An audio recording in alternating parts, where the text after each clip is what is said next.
සුබ දවසක් ඒ වගේම කුෂිකර්මාන්තය කරන හැමෝගෙම වගාවන් සාර්ථක වෙන්න කියලා ප්‍රාර්ථනා කරනවා. විශේෂ වීඩියෝ එකක් වැදගත් වීඩියෝ එකක් හොඳ ආදායමක් ගන්න පුළුවන් භෝගයක් සම්බන්ධයෙන් කතා කරන්නේ. හැමෝටම අඳුන්වලා දෙන්න දෙයක් නෑ ඉඟුරු වගාව.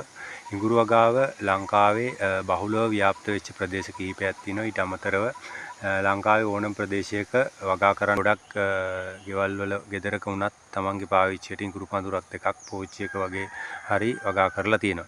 ඉතින් අද කතා කරන්න බලාපොරොත්තු වෙන්නේ වාණිජ්‍ය වශයෙන් කොහොමද අපි ඉඟුරු වගාව සිද්ධ කරන්න කියන කාරණේ.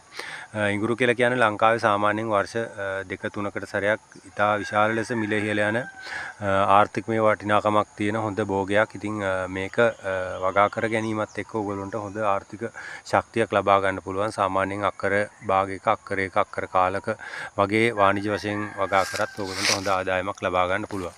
සාමාන්‍යයෙන් වාර්ෂිකව ලොකු වර්ෂාපතනයක් අවශ්‍ය නොවන හොඳ වියලි පරිසරයක වියලි පසයෙන් ඉඟුරු වගාව සාර්ථකව කරගන්න පුළුවන්. ඉතින් ඔයගොල්ලන්ට පේනවා ඇති මාත් සාමාන්‍ය ප්‍රමාණයක ඉඟුරු වගාවක් සිද්ධ කරලා තිනවා. ඉතින් දැනට මාස 4ක වගේ වගාව වෙන්නේ. ඉතින් යම් රෝග ලක්ෂණ සමහර අවස්ථාවලදී මතුවෙනවා. ඉතින් ඒක එච්චර ලොකුවට සලකන්න අවශ්‍යතාවයක් නැහැ.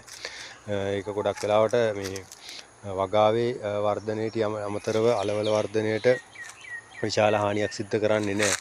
ඉතින් ඔයගොල්ලෝ විශාල වශයෙන් අක්කර 2-3 වගේ වගා කරනවා නම් සාමාන්‍යයෙන් හොඳ ප්‍රභේදයක් තෝරගන්න පුළුවන්. ප්‍රභේද දැනට ලංකාවේ විශේෂ කිහිපයක් තියෙනවා.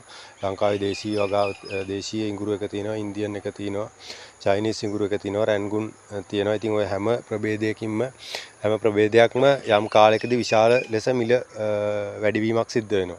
ඉතින් එහෙම නැතත් සාමාන්‍ය වෙළඳපොළ මිල යටතේ සාමාන්‍ය රුපියල් 180න් උඩ තොග මිලකට දෙන්න පුළුවන්. ඉතින් සාමාන්‍යයෙන් ඔයගොල්ලෝට අක්කරයකින් ලබන ආදායම ඒත් එක්ක යන වියදම 50%ක විතර වගේ ලාභයක් ලබා ගන්න පුළුවන්. සාමාන්‍ය ඉඟුරු වගාවකින් බීජ ඔයගොල්ලන්ට හදලා ඒ කියන්නේ ඔයගොල්ලෝගේ වගාවෙන්ම බීජ හදා ගන්නවා නම් 50%කට වැඩි ලාභයක් ලබා ගන්න පුළුවන්. ලොකු වියදමක් දරන්න වෙන්නේ නැහැ. සාමාන්‍යයෙන් වෙන රැකියාවක් කරන ඊට අමතර වෙන ව්‍යාපාර කටයුතු කරන අයට ඉඟුරු වගාව කියලා කියන්නේ හොඳින් වගා කරන්න පුළුවන් භෝගයක්. ඉතින් හැමෝටම කියනවා මම ඉදිරියේදී ඔයගොල්ලන්ට ඉඟුරු වගාව සම්බන්ධයෙන් වැදගත් විශේෂ තොරතුරු සහිත ලිපි සහ වීඩියෝ අරගෙන එන්නම් මගේ channel එක හරහා. ඊට අමතරව මගේ Facebook page එක හරහා දැනට ඔයගොල්ලන්ට මම මේ ඉඟුරු වගාව සම්බන්ධයෙන් කෙටි දැනුවත් කිරීමක් සහ වගාවක මගේ වගාවේ තියෙන தත්ත්වය තමයි මම මේ වීඩියෝ එකෙන් ඔයගොල්ලන්ට දැනට අරගෙන ආවේ. ඉතින් හැමෝටම කියනවා තමන්ගේ වගාවන් හරියට කරන්න, වගාවන් වලට පෝරේ දීම, ඊට අමතරව නඩත්තු කිරීම සියලු දේවල් කරන්න.